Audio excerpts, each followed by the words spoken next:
띠띠 빵빵 안녕하세요. 코인드라이버 이진환 전문가입니다. 현재 시간 2023년도 2월 13일 오후 12시 25분입니다. 오늘은 촬영이 좀 빨리 됐습니다. 아마 이 영상을 받아보실 때쯤이면 아마 좀 더 빨리 받아보실 수 있으실 거고요. 미국 SEC 칼날의 비트코인이 벌써 일주일 새에 7% 넘게 급락을 했습니다. 뭐 대표적으로 세계 3위 코인 거래소 크라켄이 제재를 받고 모든 스테이킹 서비스 중단 여파로 그 하락이 점점 일어나더니 일봉상으로도 장대 음봉 후 현재 횡보를 하는 흐름이 나왔습니다. 시장에서는 미국의 긴축 완화된 상승세로 이어진다는 발언도 이어지고 있고요. 하지만 또 반대로 규제의 리스크가 아직 너무 크기 때문에 이러한 상반된 전망이 엇갈려서 나오고 있습니다. FTX 그리고 테라, 루나 이런 사태 이후에 2달여 만에 2,900만 원을 회복한 가상화폐의 대장주인 비트코인이 일주일 새 7%가 넘게 급락을 하고 현재 크라켄 제재를 받은 현 상황에서 앞으로의 향후 대응이 정말 중요한 시점이라고 생각을 하는데요. 제가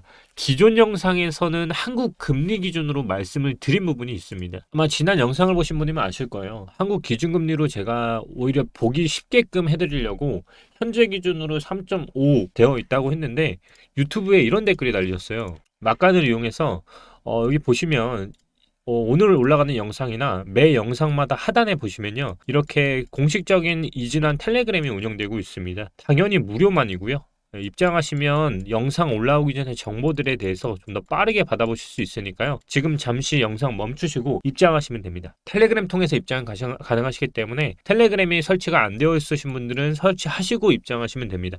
그리고 다시 이어가면 정말 댓글이 너무 많이 달렸어요. 2만 명 가까이 보시기 때문에 이런 부분이 있으셨어요. 미국 기준금리 설명을 하셔야 하는데 왜 한국 금리 기준 차트로 기간이 길다는 건지 모르겠습니다. 그러면 사실상 상승 기간이 얼마 안 남은 거 아닌가요? 미국 금리가 4.75니까.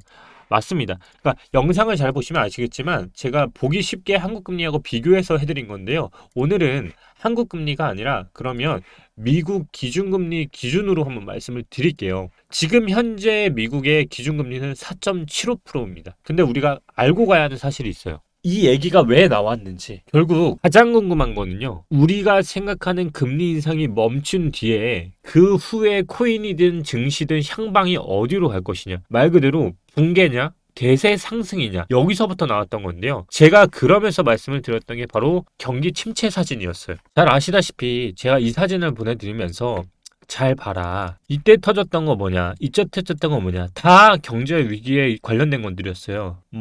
닷컴버블, 2000년대에 이제 나왔던 것들, 이런 것들이 다 공통된 시기가 있었는데요. 바로 뭐였냐면 매칭을 잘 해보시면 아래는 금리예요. 금리가 최고를 찍고 그 다음 스탠스를 잘 보시면요, 인하하는 시점 있죠. 이때 또다시 폭락이 나왔습니다. 그렇기 때문에 우리가 지난 영상에서 배웠던 건 역사적으로 보면 우리는 금리 인상이 멈출 때까지는 버틴다의 관점으로 저도 보고 있다. 결국 그게 6월까지는 진행이 될 것 같다. 이 와중에 JP모건도 관련 얘기를 좀 했는데요. 이것까지 비교를 좀 해볼게요. 근데 우리가 알고 있어야 할 게 뭐냐면 일정이에요. 우리가 지금 남은 일정이 언제 있죠? 우리가 흔히 말하는 FOMC가 금리를 인상하는 기간이요. 2월 2일 날 한 번 했잖아요. 0.25를 했고요. 현재는 기준금리가 4.75에 머물러 있어요. 미국 기준금리가. 근데 3월 22일 날 또 FOMC에서 발표를 하고요. 5월 3일 그리고 6월 14일 날 이렇게 FOMC에 대한 발표가 남아있거든요. 그러면 우리가 지금 4.75에 머물러 있는데요. 작년 기준으로 보면 5.25%로 전망했던 2023년도가 5.25가 전망치였고요. 거의 대부분이 이걸 보고 있어요. 그럼 현재 기준으로 보면 다시 생각을 해보면 간단해요. 0.25가 3월 22일 날 0.25, 0.25에 나오면 결국 인상이 2번이 되는 거죠. 그럼 2번이 되는 동안 5월 3일이 된 거예요. 그러면 다시 비트코인으로 돌아가 보면 잘 보세요. 이 기준으로만 잣대를 대더라도 5월 3일까지는 하락이 멈추지 않는다라는 거죠. 그러면 언제까지냐면 지금 일본 기준이거든요. 주봉 기준으로 다시 볼게요. 주봉 기준으로 보면 여기에요. 이 차트가 여기까지 머무는 기간에 현재가 2월 13일 그리고 아까 말씀드렸던 3월 20일, 5월 3일까지 0.25, 0.25라고 하면 우리가 최종 도달하는 5.25까지는 인상이 두 번이기 때문에 차트가 떨어지진 않겠지만 버틴다의 관점으로 보면 이 박스권까지는 계속 머무는 기간이 되겠죠. 그래서 제가 주봉상 음봉이 떨어지면 매수 찬스라고 본다고 말씀을 드렸던 게 그 이유였던 거고요. 그런데 5월 3일 이후에 그러면 끝나고 바로 하락을 하느냐? 아니죠. 아까 제가 주제를 뭐로 잡았어요? 결국 여기서 관건은요. 금리 인상이 멈춘 뒤에 증시 향방이에요. 그러면 진짜 대세 상승으로 이어지냐? 붕괴냐? 근데 대세 상승은 역사적으로 보면 이루어지지 않았고 금리가 인하하는 시점에는 다시 턴을 하고 있다고 말씀을 드렸어요. 결국 이거에 빗대서 말씀을 드릴 수 있는 게 바로 이번에 JP모간이 2년 내에 미국의 경기 침체 가능성을 경고했어요. 이걸 다시 돌아보면 5월까지 그리고 올해 안에 이번에 발표했던 연설의 중점이 뭐였죠? 인하 없다. 이게 어느 정도 여지를 줬는데요. 이게 왜 저는 더 인하가 없을 거라고 생각을 하냐면 요번에 나온 고용지표예요. 이번에 고용지표 보면요. 문제가 뭐냐면 예상했던 것보다 고용지표가 더 높아요.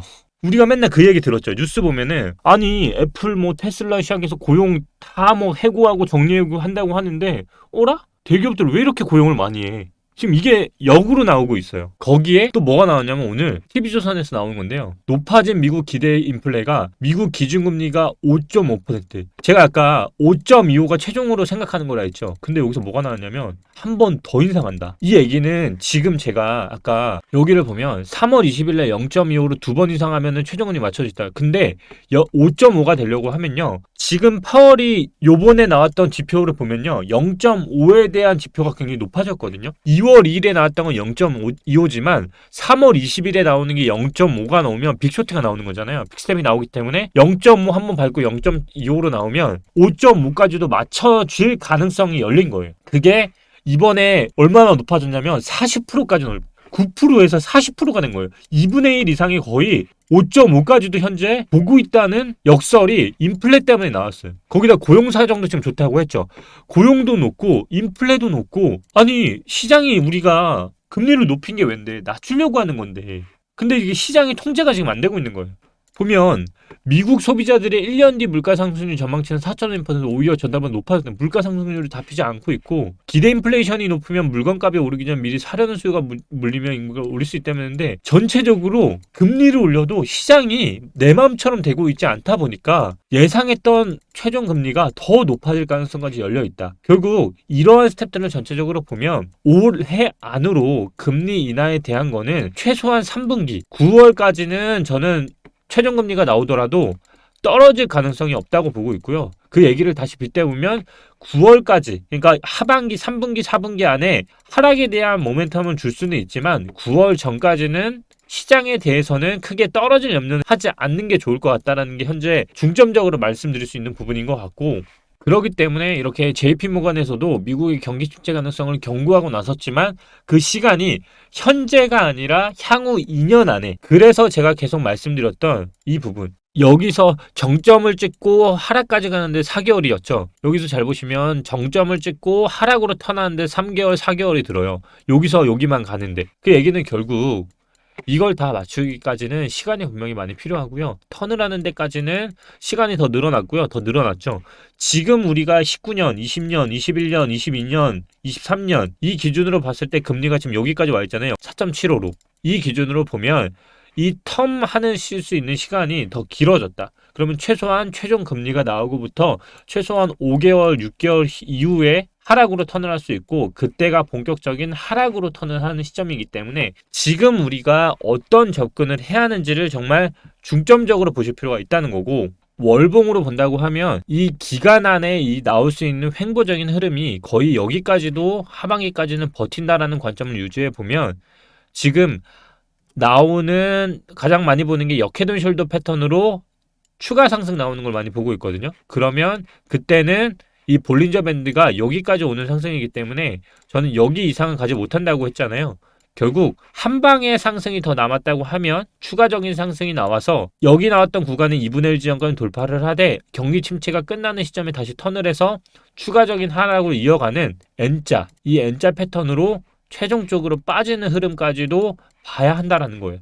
결국 그러면 나는 도대체 이런 거 이해하기도 쉽지 않고 어디서 사야 하는지도 잘 모르겠다라고 하시면 계속 말씀드리잖아요. 요거만 봐라. 일단 월봉상으로는 지금 뭐 저점을 깨지 않고 고점으로 계속 이어지는 상승이 나오고 있기 때문에 주봉이 음봉으로 턴한 애들은 조정봉이기 때문에 사고, 그게 아니면 양봉으로 계속 상승이 계속 이어지고 있죠. 그러면 지금 우리가 잡아야 할 거는요, 음봉을 먼저 간 애들 있죠. 그런 애들 먼저 잡아야 하는 게 가장 우선이 될 것 같고요. 그리고 월봉상 아직까지도 고점 돌파를 안 한 애들, 스택스도 보면은 아직 고점 돌파 안 했어요. 그렇기 때문에 제가 지난 영상에도 스택스 차트 좋다고 했고, 추가로 말씀드렸던 게 플로우였죠. 플로우는 이미 기간적인 조정은 굉장히 많이 나왔고, 주봉적인 부분에 있어서도 지금 조정을 하고 있는 것 뿐이지 상승을 하는 데는 저는 크게 문제는 없다라고 보고 있어요. 그렇기 때문에 플로우는 조금 넓게 분할 매수를 한다고 생각하시면 좋을 것 같고, 월봉의 관점, 그리고 주봉의 관점, 이 관점으로 보고, 장기 모멘텀상 저는 하락이라는 거는 크게 변함은 없지만 시간적인 하락의 되돌림은 저는 거의 연봉을 보는 사람이기 때문에 그것까지 고려를 하면 아마 단기적으로는 흔들릴 수밖에 없다. 그렇기 때문에 지금 노려야 할 거는 주봉, 그리고 지금 비트코인은 주봉이 음봉으로 턴을 했고 아직까지도 원했던 자리는 나오지 않았지만 시간상으로 버티는 걸 봤을 땐 짧게 조정을 주고 올릴 가능성도 있어요. 그런 걸 볼 수 있는 건 이번 주 주봉까지도 버티냐예요. 제가 저번 주 주봉까지는 구간 얼마였죠? 2,630만 원까지는 조정이어도 무난하다라고 했죠. 근데 오지 않고 이 안에서 계속 버티고 있어요. 그러면 얘가 이번 주에 판가름을 낼 거예요. 그게 무슨 말이냐면 이번 주에 주봉이 나와도 저는 매수하기 너무 좋은 찬스라 보고요. 이번 주에 양봉으로 턴을 하면 그냥 짧게 조정 주고 그냥 바로 올리려는 흐름일 수 있다. 이렇게 보시면 될 것 같아요. 왜냐면 어차피 여기까지 오지 않는다라는 거는 저는 그냥 사실 보고 있고, 그러면 얼마만큼의 조정을 주고 올리냐인데 지금 현재 상황으로 보면 지금 근데 이렇게 버티는 흐름으로 보면 현재 관가할 수 없는 건 CPI에 대한 지표를 기다리고 있는 것 같아요. 지금 현재 CPI 지표가 얼마 남지 않았기 때문에 이 지표를 기다리기 위해서라도 버틴다라는 흐름으로 접근할 수 있는 전략이 있을 것 같다. 그래서 제가 일봉상으로 접근하시는 분은 얼마 하라 했죠? 2,830만 원. 지금이 손절선이긴 합니다. 근데 이번 주에 CPI 나오는 거 보고 나오는 결과에 따라서 좋은 결과든 나쁜 결과든 그거를 의미하는 거라면 얘네들이 그때 맞춰서 다시 올리려는 흐름이 있기 때문에 일봉상으로 접근하셨던 분은 2,830만 원 손절 갖고 쭉 끌고 가셨죠. 지금은 매수보다는 주봉이 양봉을 턴하는지 그러면 우리가 확인할 수 있겠죠. 양봉이 나오든 음봉이 나오든 매수해라. 비트 기준이고요. 알트 기준으로 이미 주봉이 음봉인 애들은 분할 매수 들어가셔야 하는 겁니다.